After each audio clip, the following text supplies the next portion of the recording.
তখন মানুষ আর আন্দোলন করবে না, প্রতিবাদ প্রতিরোধে এগিয়ে আসবে না। তাই সাম্প্রদায়িকতার বিভাজন তৈরি করো।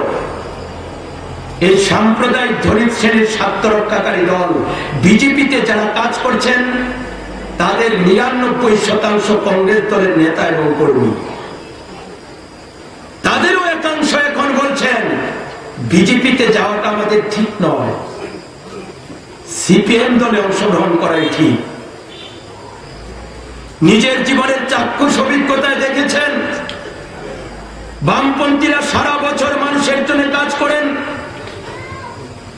বামপন্থীরা মানুষের জীবন যন্ত্রণার কথা ভাবেন, বুঝেন, সেই জন্য পরিকল্পিতভাবে সুনির্দিষ্ট দাবিগুলি নিয়ে গোটা দেশের মানুষকে নিয়ে লড়াই আন্দোলন সংগঠিত করেন একমাত্র লাল ঝান্ডা বামপন্থীরা।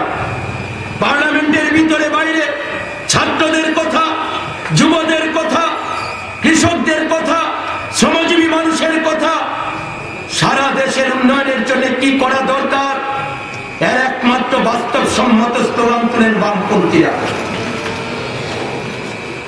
কংগ্রেস ১৩০ বছরের প্রবীণতম দল।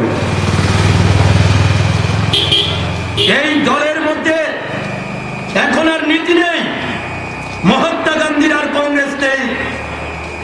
মহাত্মা গান্ধীকে যারা খুন করেছিল নাথুরাম গডস, বিজেপির নেতা তথা আরএসএস এর নেতা, নাথুরাম গডসকে যখন বিজেপি সরকার বলছে দেশপ্রেমিক শহীদ, সেই নাথুরাম গডসের মূর্তি পার্লামেন্টের সামনে বসাতে হবে। ভারতের জাতীয় কংগ্রেস দল একটা প্রতিবাদ করেনি। মহাত্মা গান্ধীর খুনিকে দেশপ্রেমিক বলে বামপন্থীরা প্রতিবাদ করে। বামপন্থী সাংসদরা তীব্রভাবে ধিক্কার জানায়। পার্লামেন্টে দাঁড়িয়ে বামপন্থীরা প্রকাশ্যে আন্দোলন করে বিজেপির সাম্প্রদায়িক দলের এ ধরনের ইতিহাস বিকৃত ঘটনার বিরুদ্ধে। কংগ্রেস তো কোনো ভূমিকা গ্রহণ করে না।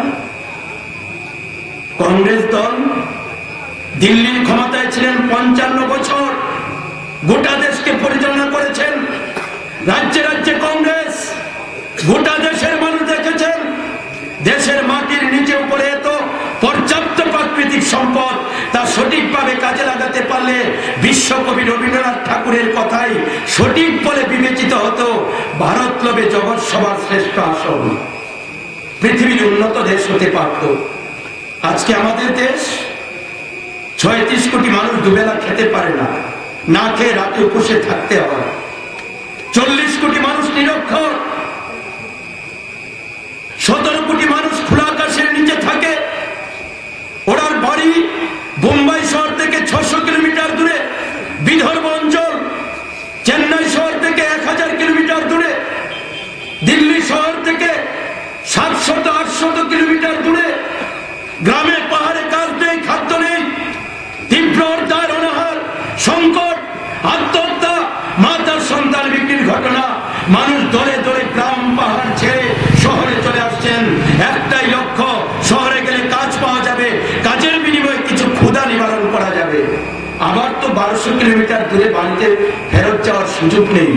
তাই তাদের সারাদিন কাজ করে যা টাকা পায়, কম দামি হোটেলে খাওয়া দাওয়ার পর হাজার হাজার লক্ষ লক্ষ মানুষ ভারতবর্ষের বড় বড় শহরগুলিতে খোলা আকাশের নিচে রাত কাটায়।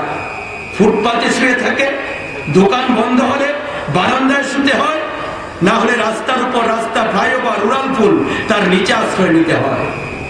এ হচ্ছে ভারতবর্ষের চেহারা। চারিদিকে বিক্ষোভ। দিল্লি শহরে যান, ভারতবর্ষের বাণিজ্যিক শহর বোম্বাইতে যান, মানুষ কিডনি বিক্রি করে পরিবার চালায়।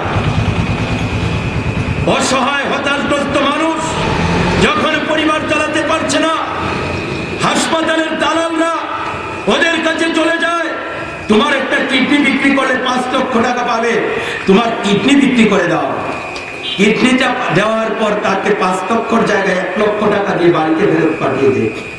কয়েকদিন পর অসুস্থ হয়ে মৃত্যু করে ঢলে পড়ে। এ হচ্ছে অবস্থা ভারতবর্ষ জুড়ে। ভারত সরকার সেই অসহায় গরিব মানুষগুলির জন্য কোন ধরনের পদক্ষেপ, প্রকল্প কার্যকরী করেনি। রাজ্য সরকারগুলি পদক্ষেপ গ্রহণ করেনি।